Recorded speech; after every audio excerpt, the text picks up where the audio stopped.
Driver মরে গেছে, ওর কাফনের কালারও হবে এক, কাফনের সংখ্যাও হবে 3টা। গরিব হওয়ার কারণে একটা কাফন কেউ কমাইয়াও দিবে না, ধনী হওয়ার কারণে সম্মান দিতে গিয়ে কেউ একটা কাফন বাড়াইয়াও দিবে না। কাফনের মধ্যে ঢুকলে বোঝা যাবে কে ধনী কে গরিব, কোনো বাহাদুরি ওই ভেতরে আর চলে না। আমি হাফিজুর রহমানের এত সম্মান, সাদা কাফনে যেদিন ঢুকবো রিক্সা ড্রাইভারের লাশটাও যেমন থাকবে আমারটাও তেমন থাকবে।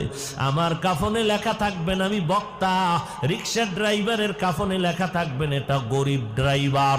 সবার কাফনের প্যাকেটগুলো এক হয়ে যাবে, কবরের সাইজও এক হবে।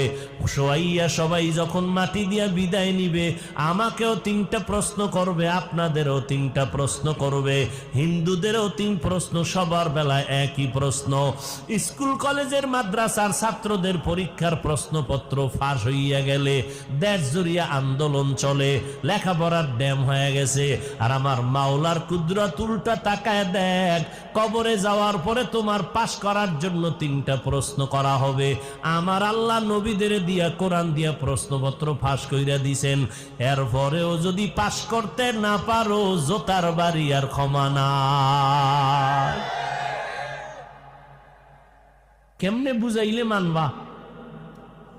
এই বয়ান যদি হিন্দুদের মন্দিরে দিতাম 6 মাসে